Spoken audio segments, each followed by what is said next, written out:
चलो अगला चरण करशु। नमो अरिहंताणं नमो सिद्धाणं नमो आयरियाणं नमो वज्रायाणं नमो लोये सव्वसाहुणं मंगलं भगवान् वीरो मंगलं गौतमो गणे मंगलं कुन्दकुन्दार्यो जैन धर्मोऽस्तु मंगलम्। हमिंग બહુ થાય છે એકો।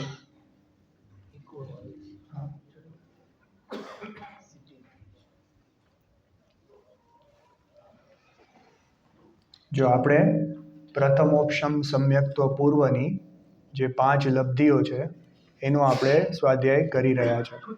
બસ બરાબર છોટુભાઈ।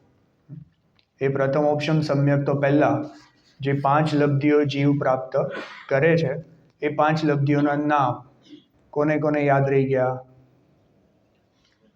अच्छा કોને યાદ નથી રહ્યા? ચલો જેન્યુઅનલી। હા તો ચાલો આજે દર્શિતભાઈ તમારે જ બોલવાનું, યાદ નથી રહ્યા ને? ચલો બધા એકવાર સાથે બોલશું પછી યાદ રહી જ જશે। સૌથી પહેલું ક્ષયોપશમ લબ્ધિ, પહેલું ક્ષયોપશમ લબ્ધિ, પછી બીજું વિશુદ્ધિ લબ્ધિ, વિશુદ્ધિ લબ્ધિ, ત્રીજું દેશના લબ્ધિ, ત્રીજું દેશના લબ્ધિ, ચોથું પ્રાયોગ્ય લબ્ધિ, પ્રયોગ નહીં પ્રાયોગ્ય લબ્ધિ, પ્રાયોગ્ય લબ્ધિ, અને પાંચમું કરણ લબ્ધિ। કયું છે પાંચમું? કરણ લબ્ધિ। કોણ બોલો, કોણ રિપીટ કરશે? હા બેટા તને યાદ રહી ગયા 5 નામ? હા, do you remember them? Okay try it. પહેલું ક્ષયોપશમ, બીજું વિશુદ્ધિ, વિશુદ્ધિ લબ્ધિ, વેરી ગુડ। થર્ડ નો પ્રોબ્લેમ દેશના લબ્ધિ, ફોર્થ પ્રાયોગ્ય લબ્ધિ, અને ફિફ્થ કરણ લબ્ધિ। જો બહુ સિમ્પલ છે 5 નામ યાદ રાખવા, ઇટ્સ વેરી સિમ્પલ। જો આ 5 લબ્ધિઓ કોની પહેલા થાય છે? સમ્યક્ત્વ પહેલા। કયા સમ્યક્ત્વ પહેલા? પ્રથમોપશમ સમ્યક્ત્વ પહેલા। C let's try to understand the difference a little bit. કોઈ પણ જીવ જે અનાદિથી મિથ્યા દ્રષ્ટિ હતો એને જે એના પરિણામોની વિશુદ્ધતા વધતા વધતા એ જે સમ્યક્ત્વના ધોરણ સુધી પહોંચે તો એ જે વૃદ્ધિ થઈ ને પરિણામોની, એ પરિણામોની વૃદ્ધિને 5 લબ્ધિઓ કહેવામાં આવે છે। હવે સમજો કે કોઈ જીવને એકવાર સમ્યક્ત્વ થઈ ગયું અને ત્યાંથી એ જીવ સમ્યક્ત્વથી પાછા પડી જાય, ખ્યાલ આવે છે ને? તો સમ્યક્ત્વથી પડીને સમજો મિથ્યાત્વમાં આવી ગયા અને મિથ્યાત્વમાંથી હવે બીજી વાર સમ્યક્ત્વ પ્રગટ કરે તો ક્ષયોપશમ સમ્યક્ત્વમાં ચાલ્યા જાય। એમને ઔપશમિક સમ્યક્ત્વ બીજી વાર ન થાય, તરત પાછા જાય તો ક્ષયોપશમ સમ્યક્ત્વમાં જાય। તો જો જે સ્વાધ્યાયી છે એમને આ વખતે શું ફરક હોય? જે સ્વાધ્યાયી નથી એના માટે હું સેકન્ડ ક્વેશ્ચન નેક્સ્ટ પૂછીશ। જે સ્વાધ્યાયી છે એના માટે આ વખતે શું ફરક હશે પહેલા કરતા? વિશુદ્ધિ વધી હશે। અત્યારના તો મિથ્યાત્વમાં છે ને, બોલો સમજણ તો છે પણ અત્યારના મિથ્યાત્વમાં છે ને એટલે એમને અત્યારના સમજણ ખોટી જ છે। જો કોઈ બીજું?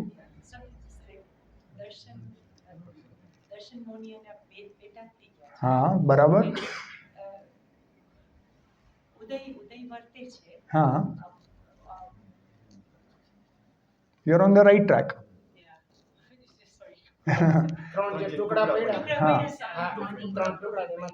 જો પહેલા જ્યારે હતા તો એમને 3 ટુકડા નહીં હતા, તો જ્યારે જીવે મિથ્યાત્વમાંથી પ્રથમોપશમ સમ્યક્ત્વ કરવાનું હતું તો એમને એ વિશુદ્ધિ વધતા વધતા 3 કરણ પરિણામ થાય છે અનિવૃત્તિકરણમાં। હવે એકવાર જ્યારે 3 ટુકડા થઈ ગયા અને બીજી વાર જ્યારે પાછું સમ્યક્ત્વ પ્રગટ કરે છે તો હવે એમને 3 કરણ પરિણામની જરૂરત નથી, એને એના વગર ક્ષયોપશમ સમ્યક્ત્વ થઈ જાય છે। ખ્યાલ આવે છે ને? એટલે બેઝિકલી ધ નેક્સ્ટ ટાઈમ, અચ્છા ચલો હવે જે સ્વાધ્યાય નથી એના માટે મેં કહ્યું પહેલાં કે જે મિથ્યાત્વમાંથી જે વિશુદ્ધિના ધોરણ સુધી પહોંચે અને then you reach that level અને તમને સમ્યક્તો થઈ જાય. બટ ફ્રોમ ધેર તમે પાછા મિથ્યાત્વમાં આવી ગયા. તો વોટ ઇઝ ધ નેક્સ્ટ? બીજી વાર સમ્યક્તો થાય તો શું થાય? ના, ક્ષાયોપશમ નહીં. આજે ક્ષાયોપશમિક સમ્યક્તો થયું, દેટ ઇઝ ટ્રુ. પણ મારે ક્વેશ્ચન છે, આજે વિશુદ્ધિ જે ધીરે ધીરે વધી અને 5 લબ્ધિપૂર્વક વધી, તો નેક્સ્ટ ટાઈમ શું થશે? જે ક્ષાયોપશમિક સમ્યક્તો થશે ને, તો નેક્સ્ટ ટાઈમ શું થશે? કે નેક્સ્ટ ટાઈમ આજે મિથ્યાત્વ સુધી આવી ગયા ને, હવે he will directly jump into ક્ષાયોપશમિક સમ્યક્તો. ખ્યાલ આવે છે ને? હા, જે પહેલા એમને આજે 5 લબ્ધિપૂર્વક વિશુદ્ધિ વધી હતી, તો હવે બીજી વાર મિથ્યાત્વમાંથી સીધું ક્ષાયોપશમિક સમ્યક્તો માટે એ આખો પ્રોસેસ નથી. સમજાય છે ને? એટલે why we keep on saying કે પ્રથમોપશમ સમ્યક્તો પહેલાની 5 લબ્ધિઓ. ખ્યાલ આવે છે ને? કેમ કે પ્રથમોપશમ સમ્યક્તોની પહેલા આ 5 લબ્ધિઓ થાય છે. પછી આગળ જ્યારે ક્ષાયિક સમ્યક્તો કરશે કે દ્વિતીયોપશમ સમ્યક્તો કરશે ને, એ બધા વખતે આ 5 લબ્ધિઓ થતી નથી. એ બધાના પ્રોસેસ પાછા જુદા છે. હમણાં આપણે કોની વાત કરીએ છીએ? કે પ્રથમોપશમ સમ્યક્તોની પહેલા જે 5 લબ્ધિઓ થાય છે એની વાત કરીએ છીએ. ચાલો બીજો ક્વેશ્ચન. આપણે 2-3 વાર વાત થઈ ગઈ. આ 5 લબ્ધિઓની જરૂરત જ શું છે? Why complicate the matters? We are so happy.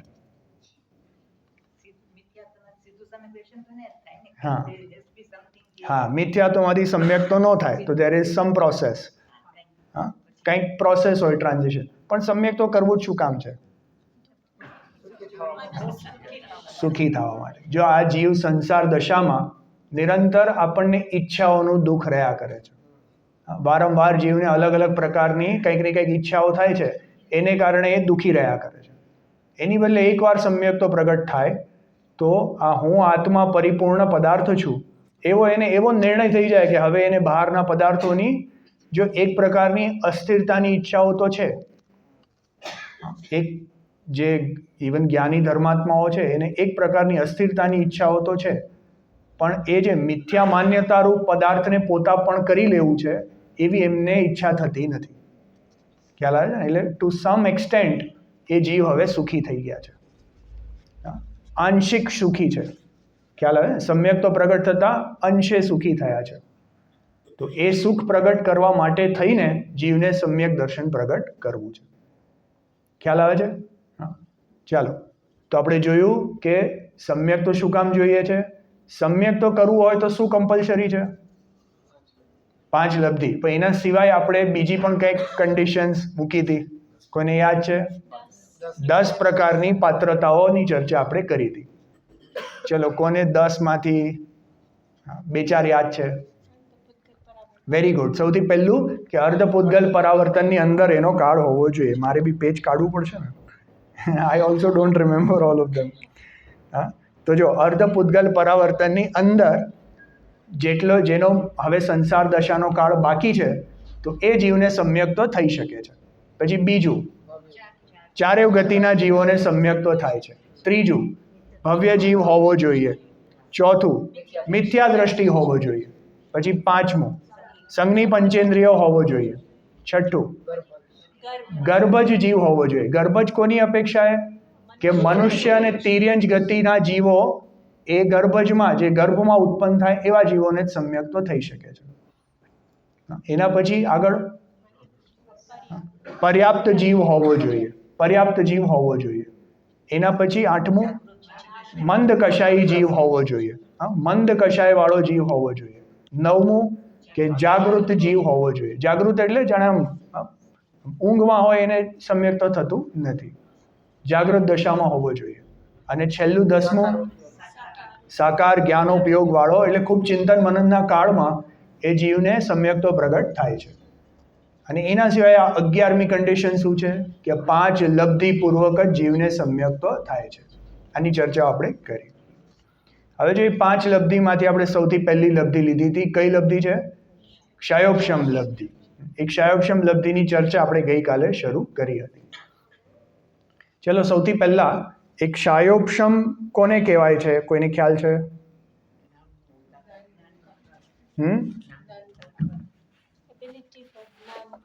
હા, પણ જ્ઞાન નહીં, દરેક ગુણોનો, જીવના દરેક ગુણોનો ઉઘાડ એને ક્ષયોપશમ કહેવામાં આવે છે. જો ક્ષયોપશમ એટલે શું, આપણે ગઈકાલે એની થોડીક ચર્ચા કરી હતી.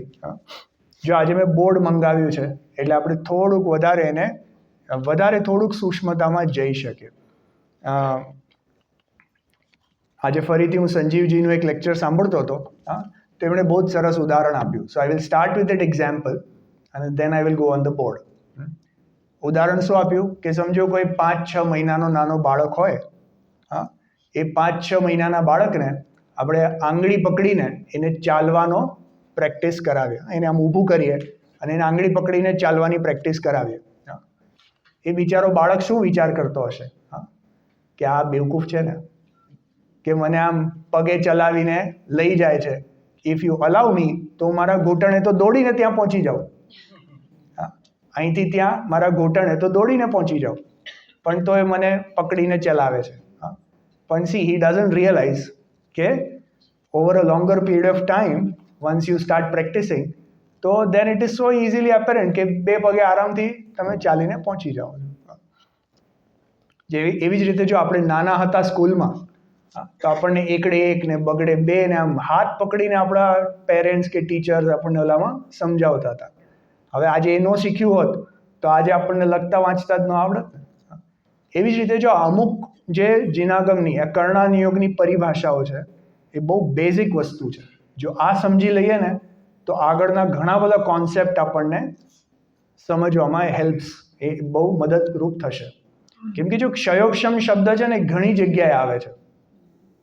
જેવી રીતના ક્ષયોપશમ જ્ઞાન, ક્ષયોપશમ સમ્યક્ત્વ, ક્ષયોપશમ ચારિત્ર, ક્ષયોપશમ પછી જે લબ્ધિઓ આપણી, ક્ષયોપશમ ભાવ, આપણે 5 પ્રકારના ભાવો છે એમાં ક્ષયોપશમિક ભાવ.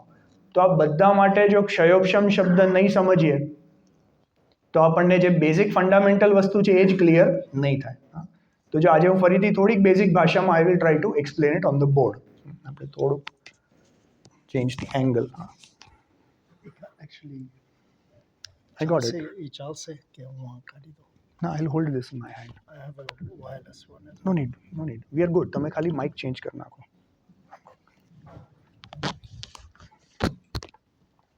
Okay. You can hear me? જો આપણે થોડીક બેઝિક વસ્તુઓ પહેલા એકદમ ફાઉન્ડેશનથી શરૂ કરશું. મને કે એક પૂતગલ તમને દેખાય છે બેટા? Can you come that side? જો જેવી રીતના પૂતગલ પરમાણુ હોય ને, પૂતગલ પરમાણુના બેઝિકમાં બેઝિક ગુણો કયા હોય? સ્પર્શ, રસ, ગંધ, વર્ણ. બરાબર. હવે એવી જ રીતે કોઈ કર્મ પરમાણુ હોય ને તો એ કર્મ પરમાણુના 4 બેઝિક ક્વોલિટીઝ હોય. કોઈ કર્મની 4 બેઝિક વસ્તુ હોય. તમને દેખાય છે બેન ત્યાંથી? નહીં તો આ બાજુ થોડાક આવી જાઓ. જો કર્મ હોય ને, કર્મ પરમાણુ, સમજો આ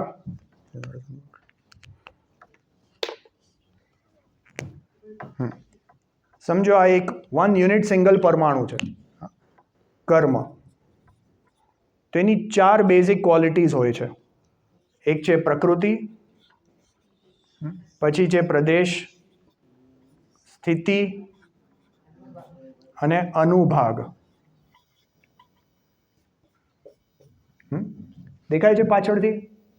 જો કર્મની 4 બેઝિક વસ્તુ છે પ્રકૃતિ, પ્રદેશ, સ્થિતિ અને અનુભાગ. કર્મની પ્રકૃતિ એટલે કે કયા પ્રકારનું કર્મ છે, વેધર ઇટ ઇઝ જ્ઞાનાવર્ણીય કર્મ કે દર્શનાવર્ણીય કર્મ કે મોહનીય કર્મ કે કઈ જાતિનું કર્મ છે, એને કહેવાય કર્મની પ્રકૃતિ. બરાબર. પછી જો કોઈ પણ કર્મ ક્યારે એક પરમાણુ ન હોય, એક સાથે અનંતા પરમાણુઓ હોય, તો પ્રદેશ એટલે ક્વોન્ટિટી ઓફ કર્મ પરમાણુ. ખ્યાલ આવે છે ને કે કેટલા અનંત છે? There are so many different types of અનંત. એટલે કર્મ પરમાણુની સંખ્યા, એને કહેવાય પ્રદેશ. ક્લિયર? ચલો થર્ડ છે સ્થિતિ. સ્થિતિ એટલે કે કર્મ જે આપણી સાથે બંધાયા છે, જીવ સાથે જે કર્મ બંધાયા, તો કેટલો ટાઈમ સુધી રહેશે.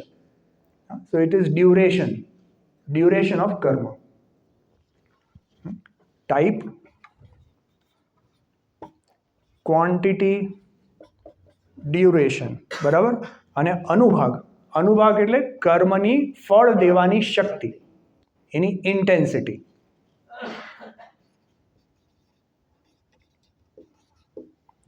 કર્મની ફળ દેવાની શક્તિ, એની ઇન્ટેન્સિટી. આટલું clear? So far so good. હા, હવે જો આગળ વધીએ. I am going to build one on the other, એટલે ક્યાંય ન સમજાય તો પ્લીઝ સ્ટોપ મી. હવે જો એક સિમ્પલ ઓલામાં જોઈએ કે સમજો we have a scale of colour, scale of colour of પરમાણુ. તો પરમાણુ જે આપણે પૂતગલ પરમાણુ હોય ને સ્પર્શ રસ ગંધ વર્ણ હોય, તો વી આર ટેકિંગ વર્ણ. હવે વર્ણમાં બી we are taking only black and white. સમજાય છે? હા, તો સમજો નીચે મેં કર્યું વ્હાઇટ અને ઉપર કર્યું બ્લેક. તો વચમાના શું છે? હા, વચમાના શું છે? They are shades of grey. સમજાય છે ને? They are shades of grey. તો સમજો 1 shade of grey, 2 shade of grey, 3, 4, 5 etcetera. તો જેવી રીતના આ ગ્રેનેસ વધતી જાય છે ઉપર જતા, સમજાય છે ને? જેવી રીતના ઉપર જાઓ તો કર્મની એટલે એ પરમાણુની ગ્રેનેસ વધતી જાય છે. Now you create a similar scale for અનુભાગ.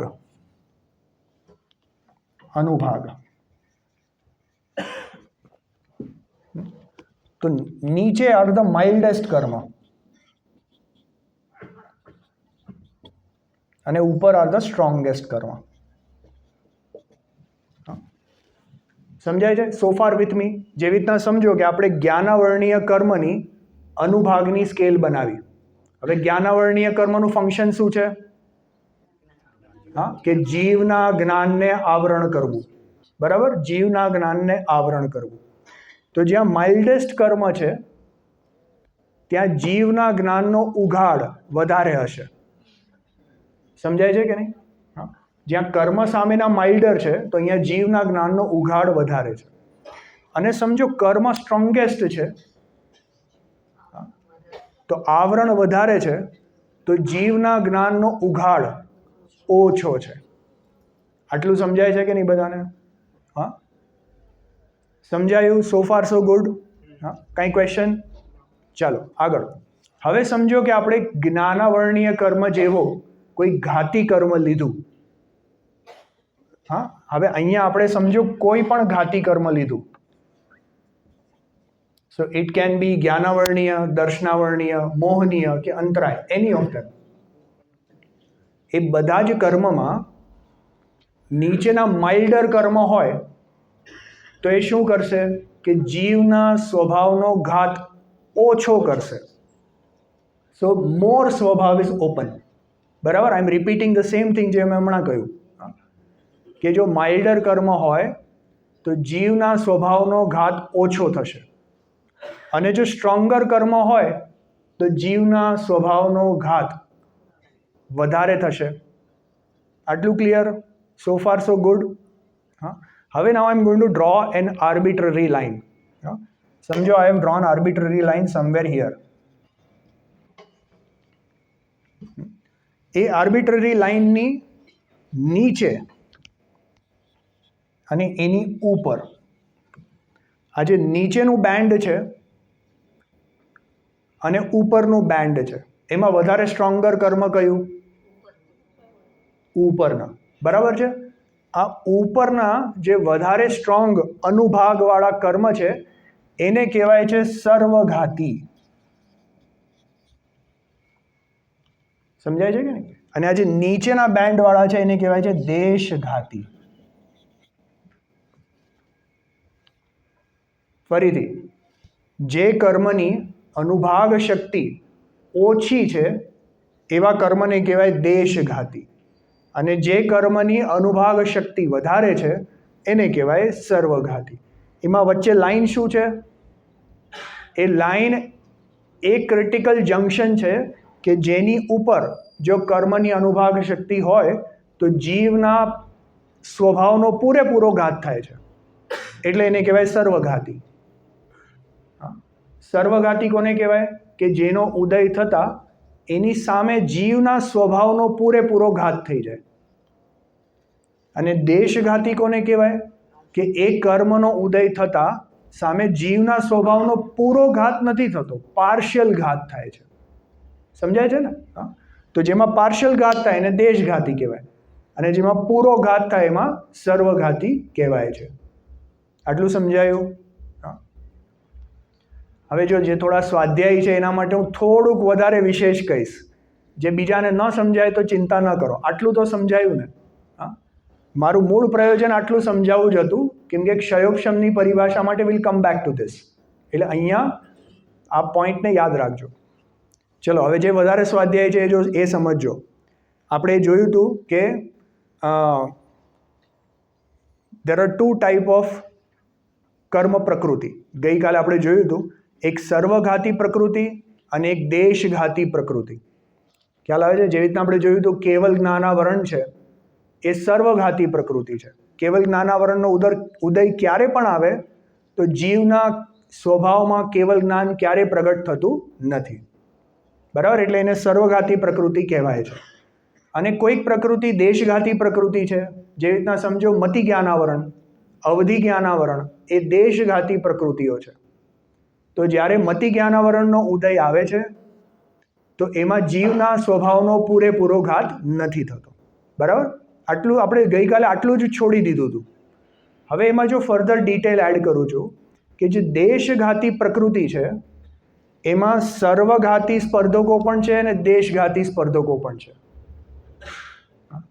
જેવી રીતના હમણાં આપણને મનુષ્ય ભાવમાં આપણને અવધિ જ્ઞાન પ્રગટ નથી ને? આપણને અવધિ જ્ઞાન પ્રગટ નથી, પણ અવધિ જ્ઞાન છે દેશઘાતી પ્રકૃતિ. ખ્યાલ આવે ને? તો અવધિ જ્ઞાન પ્રકૃતિ તો દેશઘાતી છે, પણ અત્યારના વર્તમાનમાં આપણને ઉદય સર્વઘાતી સ્પર્ધકોનો છે. સમજાયું? અને વર્તમાનમાં આપણને મતિશ્રુત જ્ઞાનાવરણ કર્મનો દેશઘાતી સ્પર્ધકોનો ઉદય છે. ક્વેશ્ચન પૂછી લ્યો. હા હા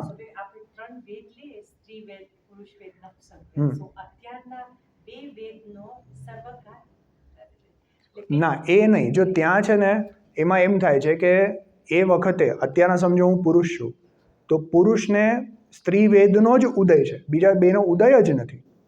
કેમ કે બીજી બે પ્રકૃતિઓ જે છે એ પ્રકૃતિઓ પુરુષ વેદ રૂપે થઈને ઉદયમાં આવે છે. ખ્યાલ આવે? એટલે બેઝિકલી એમ સિમ્પલ સમજો કે ત્રણેયનો ઉદય નથી, એકનો જ ઉદય છે. કોઈ પણ એકનો જ ઉદય છે, એટલે ત્યાં સર્વઘાતી દેશઘાતી નહીં આવશે. હા, બેમાંથી એકનો જ ઉદય છે એટ અ મોમેન્ટ, પછી બદલાયા કરે. એટલે એ વસ્તુ જુદી છે, એ આમાં નહીં આવશે. હા, ફરીથી જો આવી જઈએ, જે પ્રકૃતિઓ દેશઘાતી પ્રકૃતિ છે એમાં સ્પર્ધક બે. હવે સ્પર્ધક એટલે શું? સ્પર્ધક એટલે કર્મોના પેકેજીસ. સ્પર્ધક એટલે કર્મના પેકેજ. હવે જે કેવલ જ્ઞાનાવરણ પ્રકૃતિ છે તો એમાં ફક્ત સર્વઘાતી સ્પર્ધક જ પેકેજ છે, એટલે એનો જ ઉદય આવશે. જે દેશઘાતી પ્રકૃતિઓ છે એમાં આ પેકેજ પણ છે ને આ પેકેજ પણ છે. હવે વર્તમાનમાં આપણને અવધિ જ્ઞાન ને મનપર્યાય જ્ઞાન નથી તો ઉદય આનો આવે છે, અને વર્તમાનમાં મતિશ્રુત જ્ઞાન છે તો ઉદય આનો આવે છે. હવે સમજો આપણે અહીંથી દેવગતિમાં ગયા તો ત્યાં અવધિ જ્ઞાન બી છે ભવ પ્રત્યે, તો ત્યાં હવે આનો ઉદય નહીં આવે ને આનો ઉદય આવવા માંડશે. સમજાય છે કે નહીં? હા, આટલું સમજાય છે કે નહીં? હા, હવે સ્પર્ધકની પરિભાષામાં નહીં જઈએ. હા, આટલું એક બેઝિક કરીને હું મૂકું છું અહીંયા જ. હવે જો આપણે ક્ષયોક્ષમની વાત કરવી છે, ફરીથી પાછું આવી જઈએ. આપણે શું જોયું? હા, for every one now pay attention again. જો આપણે જોયું કે કર્મ એની ઇન્ટેન્સિટી એટલે અનુભાગ દેવાની શક્તિ, એમાં અનુભાગ શક્તિમાં માઇલ્ડર કર્મ બી હોઈ શકે અને સ્ટ્રોંગર કર્મ પણ હોઈ શકે. જે સ્ટ્રોંગર કર્મ છે એ સર્વઘાતી સાઈડ છે અને જે માઇલ્ડર કર્મ છે એ દેશઘાતી સાઈડ છે. બરાબર? હવે ક્ષયોક્ષમ કોને કહેવાય? જો આપણા જે આપણી પાસે કર્મ પડ્યા છે ને, એ કર્મ પડ્યા તો બધી જ જાતના છે. એટ અ મોમેન્ટ બધી જ જાતના કર્મ અંદર પડ્યા હોય છે. ક્વેશ્ચન ઇઝ કે ઉદય કોનો આવે છે? કેમ કે જ્યાં સુધી અંદર પડ્યા છે ત્યાં સુધી એનું કોઈ ફ્રૂટ્સ આપણને મળતા નથી. પણ જ્યારે એ કર્મ ઉદયમાં આવે છે ત્યારે એના ફળ આપણને મળે છે. સમજાયું ને? તો સમજો જે સમયે આપણને કર્મ ઉદય આવવાના છે એ જ સમયે જો કર્મ સર્વઘાતી રૂપે ઉદયમાં આવી જાય તો જીવના સ્વભાવનો ઘાત થઈ જાય. અને એ જ સમયે જો એ કર્મ દેશઘાતી રૂપે ઉદયમાં આવી જાય તો જીવના સ્વભાવનો ઘાત ન થાય. બરાબર? આટલું ક્લિયર? હા. હવે સમજો આપણે જ્ઞાનાવરણ કર્મને લીધા તો જ્ઞાનાવરણનો ક્ષયોપશમ એનો શું મતલબ? હા, જેવી રીતના આપણને મતિ જ્ઞાન છે તો મતિ જ્ઞાનાવરણ કર્મનો દેશઘાતીનો ઉદય છે. પણ એટ ધેટ મોમેન્ટ સર્વઘાતી સત્તામાં તો પડ્યા છે તો એનું થાય શું? સમજો કે યુ હેવ કર્મ ઇન ક્યુ, બધા ક્યુમાં લાગીને ઊભા છે. હવે એણે ઉદયમાં આવવાનો ટાઈમ તો આવી ગયો પણ it can not come in ઉદય એઝ સર્વઘાતી, તો એનું થાય શું? તો એટ ધ લાસ્ટ મોમેન્ટ જે સમયે ઉદયમાં આવવાના છે એ જ સમયે they will get converted from સર્વઘાતી ટુ દેશઘાતી. ખ્યાલ આવે છે ને? તો જો સર્વઘાતીના કર્મ પોતાના સ્વરૂપે ઉદયમાં ન આવ્યા અને દેશઘાતી રૂપે ઉદયમાં આવ્યા, એ પોતાના રૂપે ઉદયમાં ન આવ્યા અને અન્યમાં કન્વર્ટ થઈને ઉદયમાં આવ્યા, એને કહેવાય ઉદયાભાવી ક્ષય, ઉદયના અભાવરૂપ ક્ષય. ખ્યાલ આવે ને? હા. તો જો વર્તમાનકાલીન, આઈ am going to say 3 points for ક્ષયોપશમ. અહીંયા લખી નાખું છું. વર્તમાનકાલીન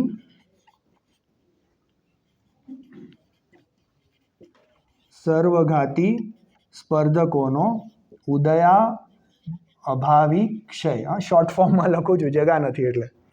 વર્તમાનકાલીન સર્વઘાતી સ્પર્ધકોનો ઉદય અભાવરૂપ ક્ષય, એટલે કે પોતા રૂપે ઉદયમાં નથી આવતા એટલું જ. સો દે ગેટ કન્વર્ટેડ ઇન્ટુ દેશઘાતી અને એ રૂપે ઉદયમાં આવી જાય છે. બરાબર? હવે જો આગળ ભવિષ્યકાલીન સર્વઘાતી સ્પર્ધકોનો સદ અવસ્થા રૂપ ઉપશન. હવે ખાલી સીધું ઉપશમ લખું છું. હા, જે સ્વાધ્યાયી છે એ સમજી લેજો. સદ અવસ્થા રૂપ ઉપશમ એટલે શું? હવે જો એ સમજીએ કે જો આ જે કર્મ જે છે ને એ કર્મ તો દર સમયે ઉદયમાં આવવાના છે. હવે મને જ્ઞાનાવરણ કર્મ જે છે, સમજો મારી પાસે મતિ જ્ઞાન તો છે અત્યારના, પણ વોટ ઇફ નેક્સ્ટ મોમેન્ટ જ મને નેક્સ્ટ સમયે મતિ જ્ઞાનાવરણનો સર્વઘાતીનો ઉદય આવી ગયો તો ધેન માય મતિ જ્ઞાન વિલ બી ટોટલી ક્ષય. ખ્યાલ આવે છે ને? તો જીવનું મતિ જ્ઞાન ટોટલ ક્ષય થઈ જશે. જો એવું ન થાય એના માટે જે ભવિષ્યકાલના એટલે at present let's say I am standing on time 0. So from time 1 to time 2, time 3, time 4 up to future બધા જ એને ત્યાં ને ત્યાં જ દબાવી રાખવા, એને ઉદયમાં ન આવવા દેવા. ખ્યાલ આવે છે ને? એને ત્યાં ને ત્યાં દબાવી રાખવા, ઉદયમાં ન આવવા દેવા. જો કર્મમાં કેવું હોય ખબર છે? જો પહેલાં બેઝિક સમજી લઈએ. કર્મમાં કેવું હોય ખબર છે? બધા કર્મ છે ને લાઇનમાં ઉદયમાં આવવા માટે ઊભા છે. હા, સમજો. અને it is depicted in a diagrammatic fashion આપણા શાસ્ત્રોમાં પણ. તો it is depicted by this kind of lines. It is depicted by this kind of lines. સમજાયું? જે બોટમ મોસ્ટ છે ને it is like a tap. તો બોટમ મોસ્ટ પાણી હવે નીચે નીકળશે ને પહેલાં, એટલે બોટમ મોસ્ટ કર્મ પહેલાં ઉદયમાં આવીને ખરી જશે. હવે આફ્ટર વન સમય એના પછી શું થશે કે નેક્સ્ટ ઇન લાઇન એ ઉદયમાં આવીને ખરી જશે. એના પછી શું થશે કે થર્ડ ઇન લાઇન એ ઉદયમાં આવીને ખરી જશે. બરાબર? આ સિમ્પલ ઇનફ છે. પણ હવે જો કર્મમાં છે ને અમુક કર્મ બહુ સ્માર્ટ હોય.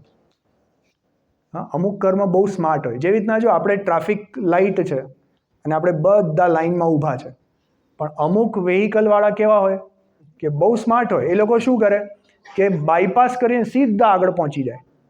ખ્યાલ આવે છે ને? એવી રીતના અમુક કર્મ બી બહુ સ્માર્ટ હોય. એ શું કરે કે અહીંયાથી જમ્પ કરીને સીધા નીચે આવી જાય.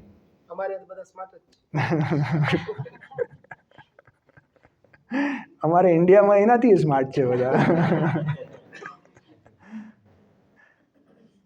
ખ્યાલ આવે છે કે નહીં? આ અમુક કર્મ છે ને ઉપરથી સીધા જમ્પ કરીને નીચે આવી જાય. આને ઉદીરણા કહેવાય. હા, કોઈ સાંભળ્યું હશે ઉદીરણા. હા, હવે સમજો કે I am working on this particular કર્મ બાય નોટ અલાવિંગ સર્વઘાતી ટુ કમ ઇન ઉદય. ખ્યાલ આવે ને? અને દેશઘાતીમાં કન્વર્ટ કરવા માટે આઈ એમ વર્કિંગ. હવે while I am working on the present, what if some smart કર્મ વિલ કમ ફ્રોમ ફ્યુચર અને સીધા ઉદયમાં આવી જશે તો માય હોલ એફર્ટ્સ આ બધી વિલ બી વેસ્ટેડ ને, કેમ કે ઓલા સર્વઘાતી સીધા ઉદયમાં આવી ગયા. ખ્યાલ આવ્યો કે નહીં? હા, તો જેમ સી માય પર્પસ ઇઝ કે જીવનું મતિ જ્ઞાનનો ક્ષય ન થવો જોઈએ. બરાબર? મતિ જ્ઞાનનો ક્ષય ક્યારે ન થાય? કે જ્યારે સર્વઘાતી ઉદયમાં ન આવે તો. દેશઘાતી આવશે તો ચાલશે, કેમ કે એનો પાર્શિયલ તો ઉઘાડ રહેશે ને આપણો. તો શું થાય કે હું વર્તમાનકાલીન જેટલા પણ સર્વઘાતી સ્પર્ધક છે એને મેં ઉદયમાં ન આવવા દીધા અને દેશઘાતીમાં કન્વર્ટ થઈને ઉદયમાં આવ્યા. હા, એટલે એને કીધું વર્તમાનકાલીન સર્વઘાતી સ્પર્ધકોનો ઉદયાભાવી ક્ષય. હવે સેકન્ડ શું કે જે ભવિષ્યકાળમાં જેટલા પણ સર્વઘાતી સ્પર્ધક છે એને ત્યાં ને ત્યાં દબાવી દેવા કે ભાઈ તું નીચે નહીં આવતો. હા, યુ આર એન સ્ટેચ્યુ. આપણે ઓલું રમતા હતા ને, હા, ખ્યાલ આવે છે ને? એટલે એને ત્યાં ને ત્યાં જ સ્ટેચ્યુ કરી નાખ્યા. એને શું કહેવાય કે ભવિષ્યકાલીન સર્વઘાતી સ્પર્ધકોનો ઉપશમ. સમજાય છે કે નહીં? હા. અને હવે થર્ડ કન્ડિશન, વર્તમાનકાલીન દેશઘાતી સ્પર્ધકોનો ઉદય. એ તો નેચરલ છે ને કે આ બધા હવે ક્યાંકથી તો નીકળશે ને બધા. તો ક્યાંથી નીકળશે કે દેશઘાતી કર્મોમાંથી એ બહાર આવશે. આ ત્રણ વસ્તુ સમજાય છે? જો આઈ એમ રિપીટિંગ અગેન, થોડું બેઝિકથી લઈને ફરીથી રિપીટ કરું છું. જો કે કર્મ હોય, કર્મની અનુભાગ એટલે એની ઇન્ટેન્સિટી, એની અનુભાગની શક્તિ છે. એ અનુભાગની શક્તિ માઇલ્ડેસ્ટથી લઈને સ્ટ્રોંગેસ્ટ સુધી છે. જે માઇલ્ડર કર્મ છે એને દેશઘાતી સ્પર્ધક કહેવાય છે અને જે સ્ટ્રોંગર છે એને સર્વઘાતી સ્પર્ધક કહેવાય છે. હવે જો એક આર્બિટ્રરી લાઇનથી ઉપરના કોઈ પણ કર્મ ઉદયમાં આવે છે તો સામે જીવના સ્વભાવની પ્રગટતા નથી થતી, એનો ઘાત થઈ જાય છે. બરાબર?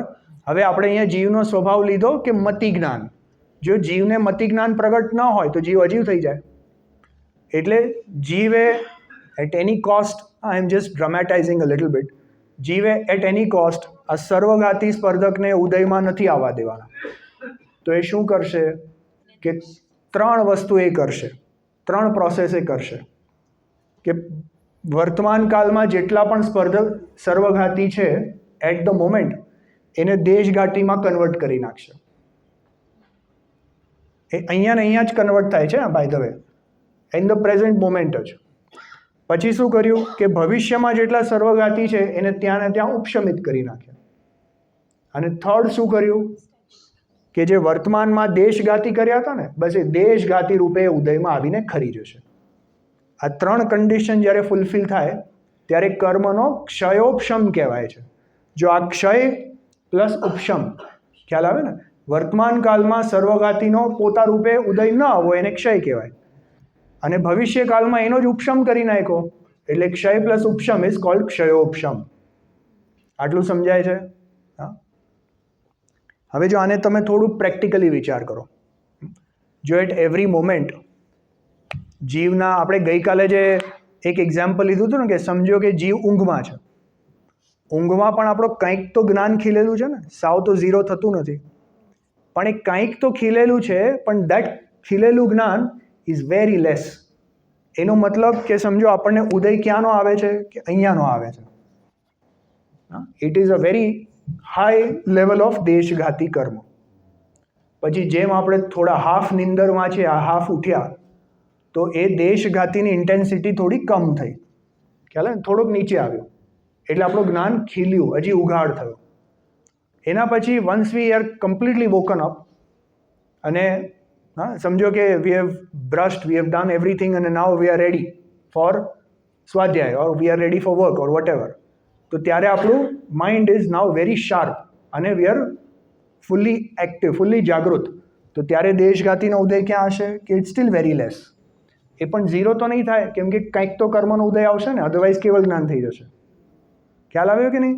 એટલે દેશઘાતી કર્મમાં જ એની ઇન્ટેન્સિટી ઘટતી જાય છે. સમજાય છે કે નહીં?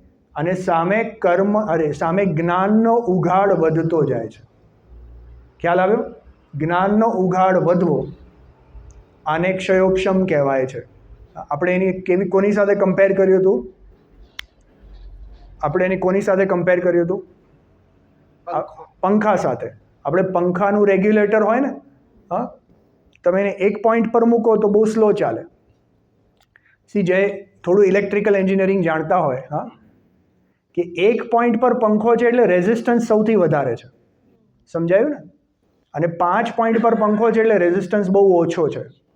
અહીંયા રેઝિસ્ટન્સને કર્મનો ઉદય સમજો. એટલે એક પોઈન્ટ પર જો આપણું જ્ઞાન છે એનો મતલબ કે કર્મનો ઉદય વધારે છે. અને જ્યારે જ્ઞાનનો ઉઘાડ વધી ગયો તો સામે કર્મનો ઉદય ઓછો થયો. આટલું સમજાય છે કે ક્ષયોક્ષમ કોને કહેવાય? આટલું બેઝિક સમજાયું? I will come there again than.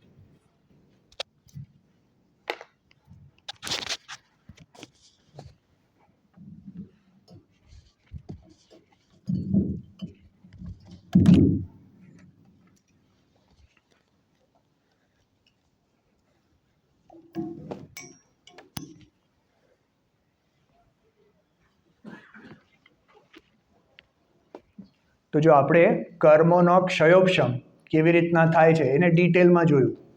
હા, હવે મારે તમને એક પ્રશ્ન છે.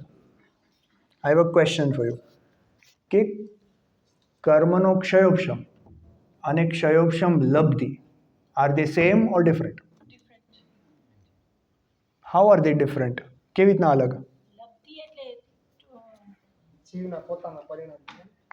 ના, એટલે ચલો ને, આપણે કર્મને ભલે ક્ષયોક્ષમ કર્મમાં લગાવ્યું, પણ એમ સમજો ને જ્ઞાનનો ક્ષયોક્ષમ. ચલો, જ્ઞાનનો ક્ષયોક્ષમ અને ક્ષયોક્ષમ લબ્ધિ are they same or different? કેવી રીતના?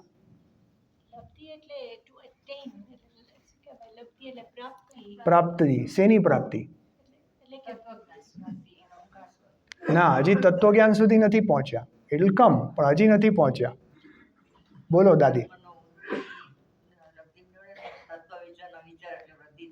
હા, પણ હજી તત્વ વિચાર સુધી બી નથી પહોંચ્યા. હજી આવશું. યોર આન્સર ઇઝ રાઈટ કે દે આર ડિફરન્ટ, પણ કેવી રીતના ડિફરન્ટ છે?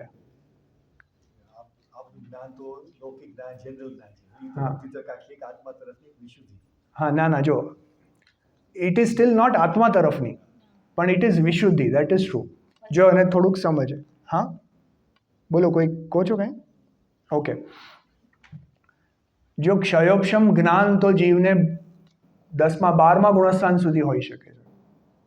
જ્યાં સુધી પૂર્ણ વિતરાગી ન થાય, એટલે પૂર્ણ કેવલ જ્ઞાની ન થાય, ત્યાં સુધી જીવને જ્ઞાન કયું છે કે ક્ષયોક્ષમ જ્ઞાન છે. પણ ક્ષયોક્ષમ લબ્ધિ તો ફક્ત પહેલા ગુણસ્થાનમાં જ છે, કેમ કે પ્રથમોપશમ સમ્યક તો પહેલાની દશા છે. એને જો થોડું હજી સિમ્પલ કરીએ કે સમજો મને વર્તમાનમાં જ્ઞાનનો ઉઘાડ 10% છે, લેટ્સ અઝ્યુમ. એ 10% જ્ઞાનનો ઉઘાડ છે. અને જે આપણે ગઈકાલે કહ્યું હતું ને કે જીવના જ્ઞાનની શક્તિ થ્રુ આઉટ અવર મનુષ્ય લાઈફ એ ઉપર નીચે થયા કરતી હોય છે. એટલે સમજો if you go to sleep તો એ થોડી જ્ઞાનની શક્તિ ઘટે છે, અને આપણે જાગૃત દશામાં આવીએ તો જ્ઞાનની શક્તિ વધી જાય છે. હવે એમાં the variation food B let's સે બિટવીન 10 to 15%. ખ્યાલ આવે ને? હા. હવે આ જે વેરિએશન જે 15% જે ઉઘાડ છે ને એને કહેવાય જ્ઞાનનો ક્ષયોક્ષમ. જીવના જ્ઞાનનો ઉઘાડ એને કહેવાય ક્ષયોક્ષમ. હવે એ જ્ઞાનના ક્ષયોક્ષમમાં વૃદ્ધિ થવી. ખ્યાલ આવે ને? જેટલો વર્તમાનમાં ઉઘાડ છે એનાથી વિશુદ્ધતા વધતા વૃદ્ધિ થવી એને કહેવાય ક્ષયોક્ષમ લબ્ધિ. એટલે અગેન ઇન સિમ્પલ વર્ડ સમજો 15 to 20 થવું એને કહેવાય લબ્ધિ. ખ્યાલ આવે છે ને? હા. પણ એ જે નોર્મલ જે ઓલા વેરિએશનમાં છે એમાં લબ્ધિ ન કહેવાય. ફરીથી જો every day variation food B 10 to 15%. હા, જે આપણે નોર્મલ સૂતા હોય, ઉઠીએ આદિ જે આપણે જે ડેલી એક્ટિવિટી આપણી ચાલતી હોય, બપોરના ખૂબ જમીને આપણને પ્રમાદ ચડે તો વાઇલ વી આર અવેક પણ જ્ઞાનની શક્તિ ઘટી જાય છે. અને દેન સમજો આફ્ટરનૂન કેવી રીતના અગેન વી આર શાર્પ તો એ જ્ઞાનની શક્તિ પાછી વધી જાય છે. પણ બિયોન્ડ દેટ નોર્મલ વેરિએશન જ્યારે જીવ કોઈક પર્ટિક્યુલર અંતર મુહૂર્તમાં કોઈક પર્ટિક્યુલર સિચ્યુએશનમાં કંઈક વસ્તુ સાંભળવાને જાણવાને એલર્ટ થયો.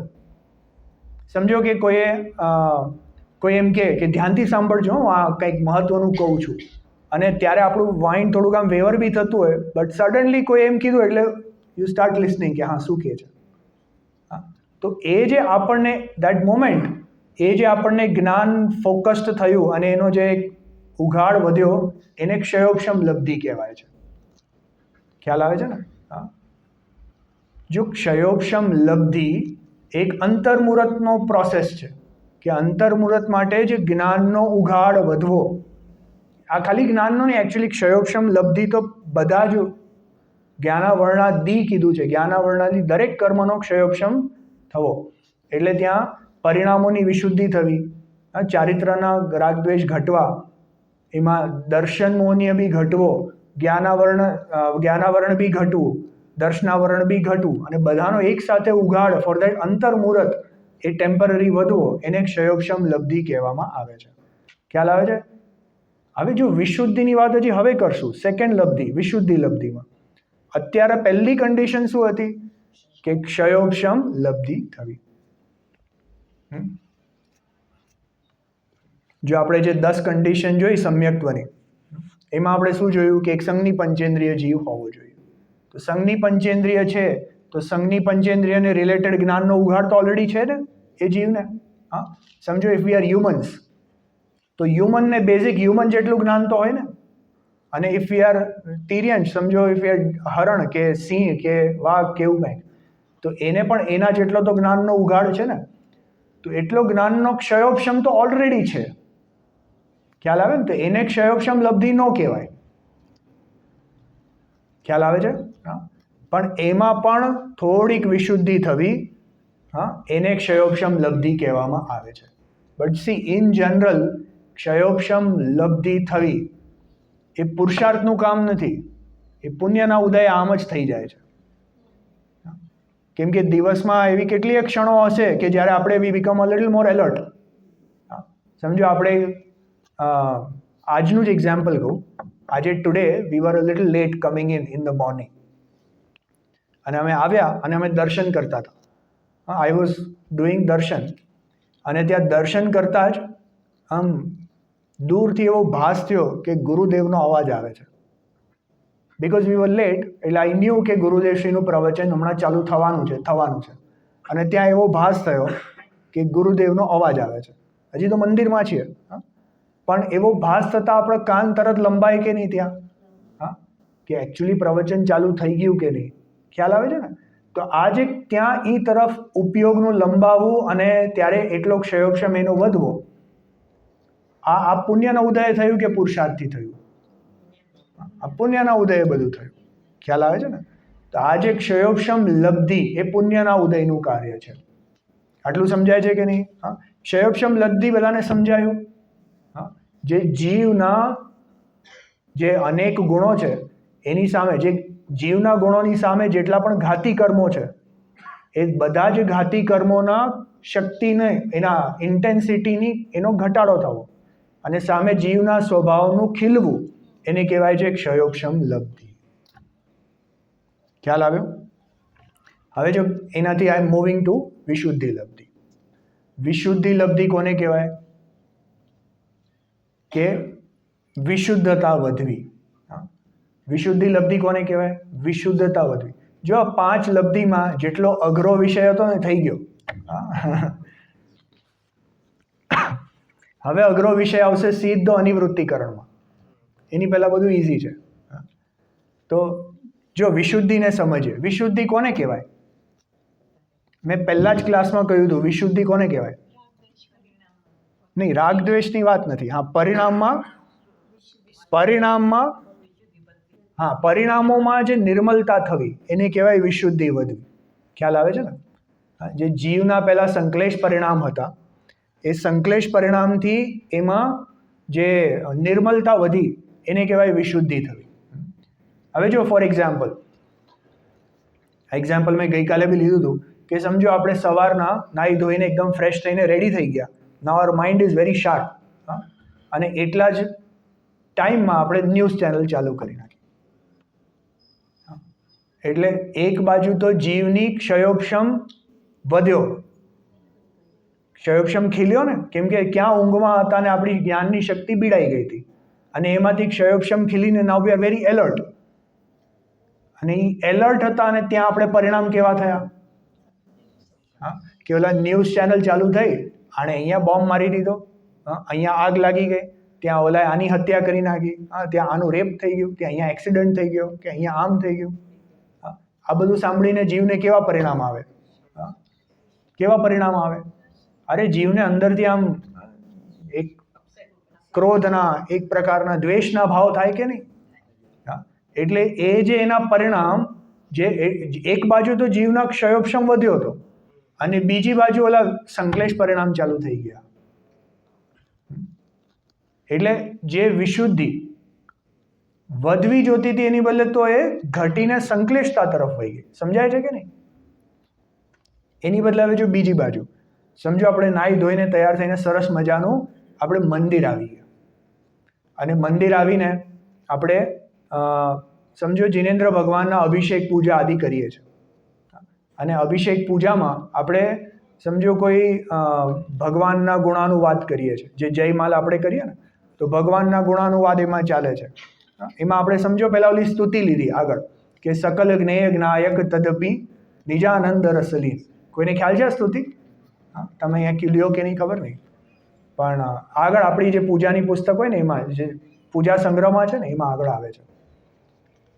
અથવા કોઈ પણ સમજો ને આપણે વિનય પાઠ લઈએ કે કોઈ બી લઈએ, તો અપવિત્ર પવિત્રો વા સર્વાવસ્થાન ગતો પીવા, કે જે અપવિત્ર જીવ હોય કે પવિત્ર જીવ હોય એ બધા જ વિશુદ્ધ થઈ જાય છે. કેવી રીતના થાય છે? કે તમારું નામ સ્મરણ કરીને જ બધા વિશુદ્ધ થઈ જાય છે. ખ્યાલ આવે છે ને?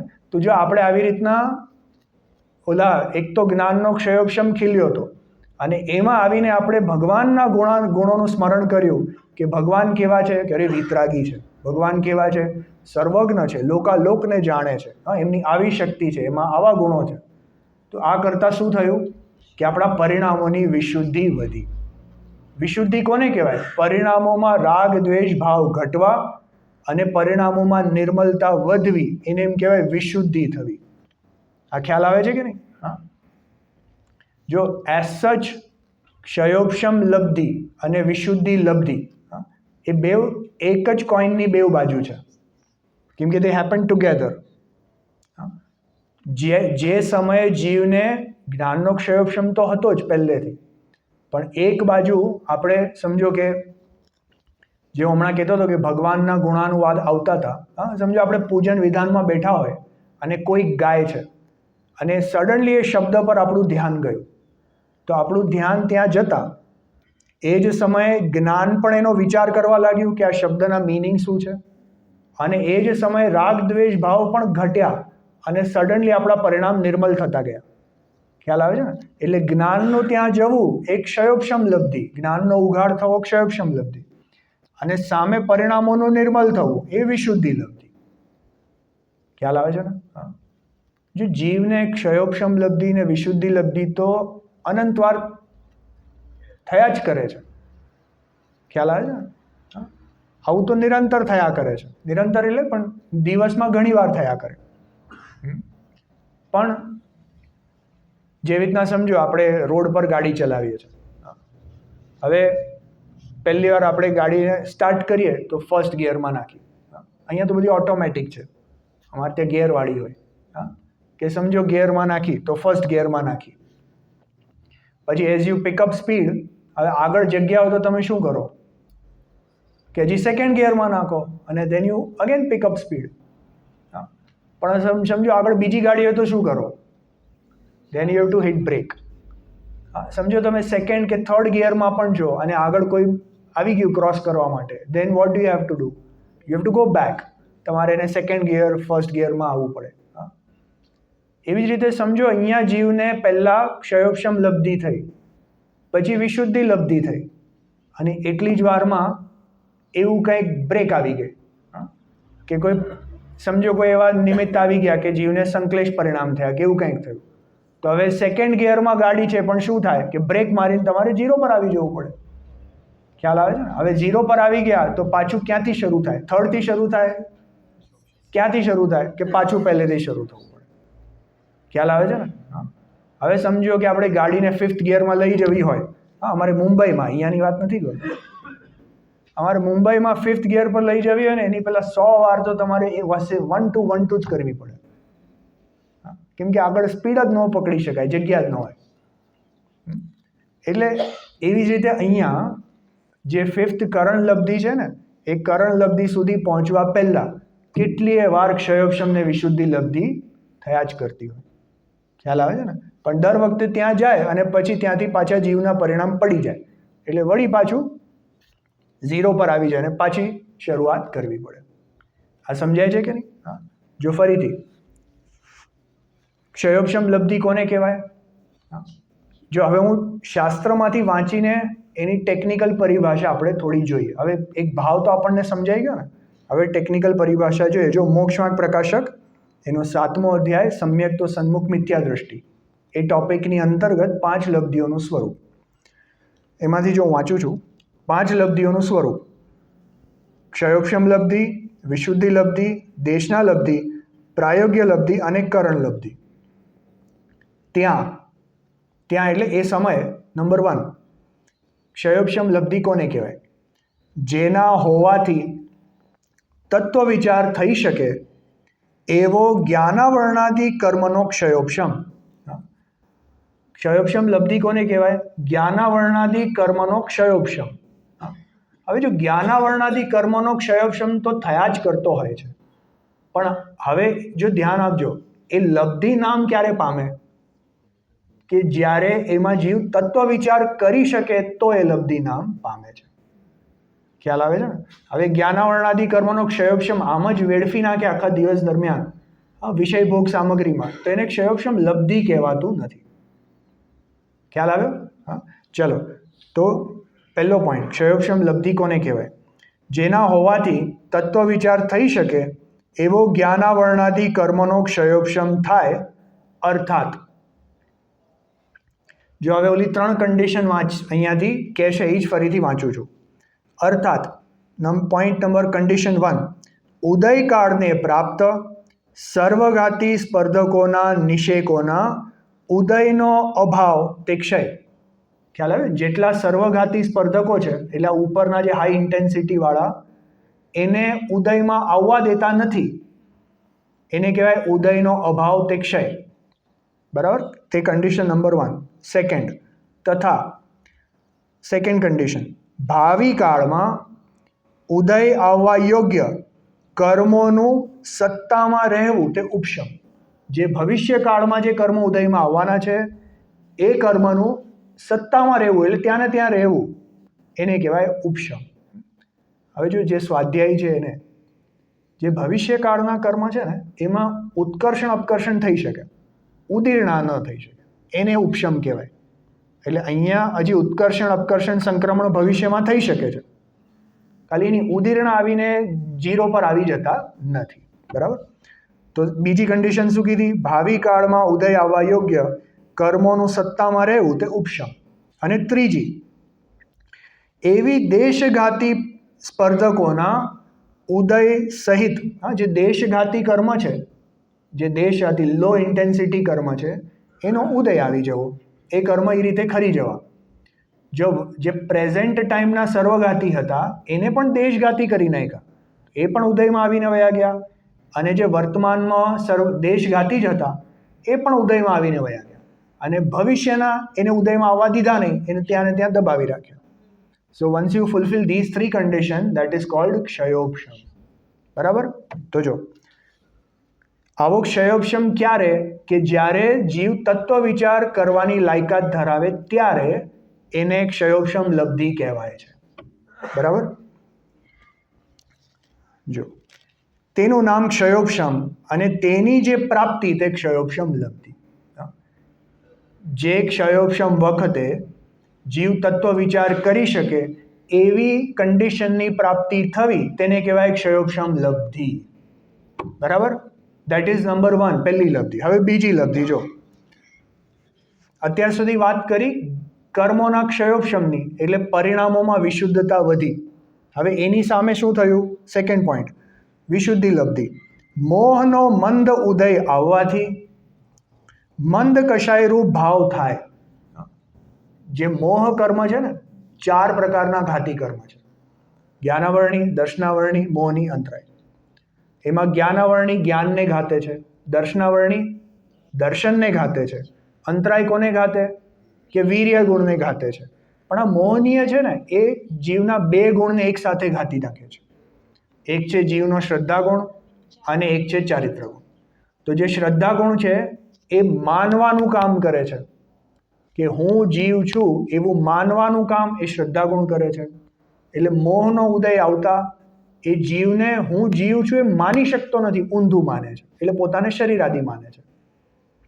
અને પાછું મોહનો ઉદય થતા ત્યાં ચારિત્ર મોહનીયનો પણ ઉદય થાય છે, એટલે જીવને રાગ દ્વેષ ભાવ ઉદયમાં આવે છે. બરાબર?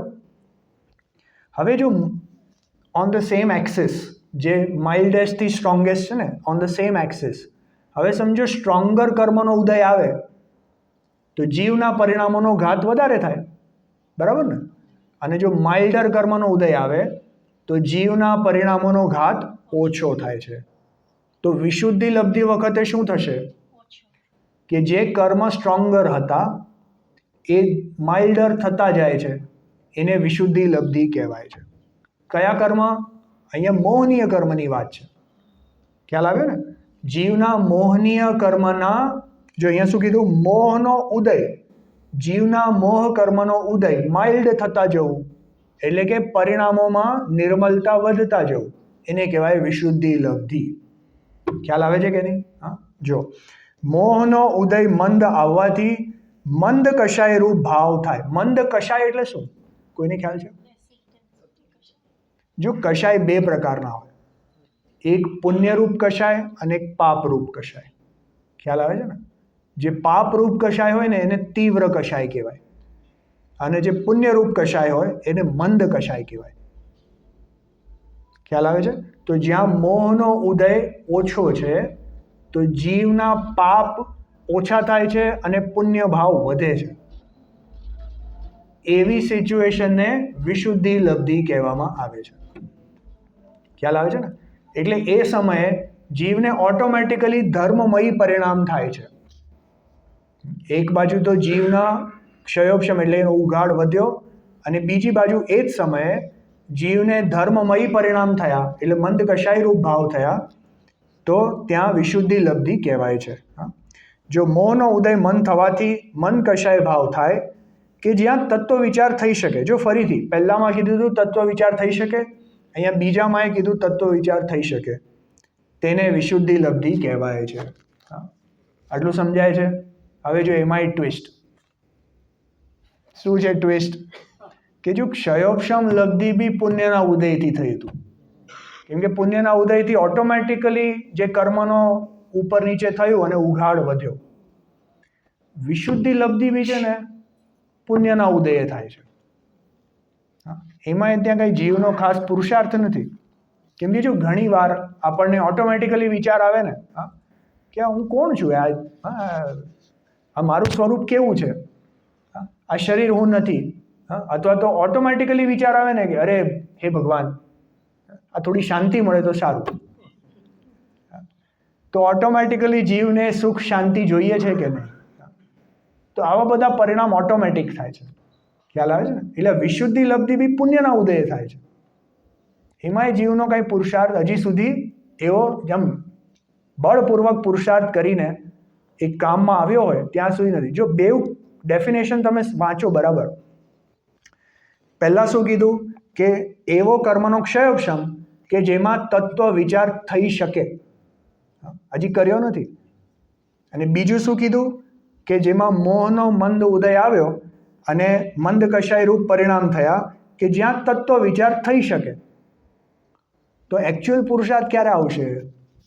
હા, કે એકચ્યુઅલ પુરુષાર્થ ત્યારે આવશે જ્યારે જીવ તત્વ વિચાર કરશે. હવે ક્યારે કરશે? હા, ક્યારે કરશે? અરે હવે દેશના લબ્ધિ આવશે ને અને પાછળ પ્રાયોગિક લબ્ધિ આવશે ને ત્યારે જીવ હવે ખરી મહેનત કરશે. અત્યાર સુધી તો બધું ઓટોમેટિક મળેલી વસ્તુ છે.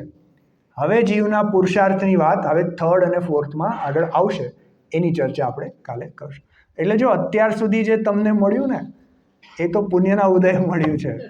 હવે મૂળ પુરુષાર્થ તમારે ક્યારે કરવાનો છે? આવતીકાલથી કરવાનો છે. બોલો, કોઈને કંઈ ક્વેશ્ચન હોય તો પૂછી શકો છો. બોલો. આમાં આપણે કનેક્શન 5 સમયમાં લઈ આવી શકીએ ને? જો 5 પુરુષાર્થ તો છેલ્લો આવે. હા 5 સમયમાં. ના, જો 5 સમવાય જે છે ને, એક જે સમયે કાર્ય થાય છે એ સમયે 5 વસ્તુ ત્યાં મોજૂદ હોય છે. એ એક સમયની વ્યવસ્થા છે, બરાબર? એટલે સમજો કે આ 5 લબ્ધિપૂર્વક જીવને સમ્યક દર્શન થયું. તો જે સમયે સમ્યક દર્શન થયું એ સમયે ત્યાં 5 સમવાય મોજૂદ છે. હવે એ સમયે જીવને, એટલે જીવ બી મોજૂદ છે, જીવ સ્વભાવ છે, બરાબર? હવે સમજો કે એની સામે એને કાળ લબ્ધિ બી આ 5 સમવાય પૂર્વક જે સમયે એને સમ્યક તો થયું તો એ કાળ લબ્ધિ થઈ. કાર્ય કયું થયું? કે સમ્યક દર્શન પ્રગટ થયું તો એ ભવિતવ્ય થયું. પુરુષાર્થ શું કર્યો? કે 5 લબ્ધિપૂર્વક જે જીવ ત્યાં પહોંચ્યો ને એ એનો પુરુષાર્થ છે. અને નિમિત્ત શું છે? કે એ સમય કોઈ પણ નિમિત્ત હોઈ શકે. દેવશાસ્ત્ર ગુરુ, ગુરુદેવશ્રીની વાણી, સમોશરણના દર્શન, કોઈ બી નિમિત્ત હોઈ શકે. ખ્યાલ આવે ને? એટલે અહીંયા આ જે 5 લબ્ધિ એ અનંતરપૂર્વક ક્ષણવર્તી પુરુષાર્થ છે. હવે અનંતરપૂર્વક ક્ષણવર્તી શું છે એની ચર્ચા પછી કરશું. ખ્યાલ આવે ને? પણ જે સમયે એ કાર્ય થયું તો એ સમયનો જીવનો 5 લબ્ધિપૂર્વકના પરિણામ એ પુરુષાર્થ કહેવાશે. 5 લબ્ધિ ઇઝ જસ્ટ પાર્ટ ઓફ પુરુષાર્થ. પણ એ બી આખો પ્રોસેસ નહીં, એ સમયના પરિણામ એને પુરુષાર્થ કહેવાશે. એટલે હા, તો જોશે ને, જે આપણે અનાદિકાળથી કર્યો નથી એવો હવે જોશે. બોલો, કોઈને બીજા કઈ ક્વેશ્ચન છે? આજે આમ 50% સમજાયું? બોર્ડમાં કર્યું ને નથી ઘણો. ચાલો જીનવાણી સૂત્ર લઈએ.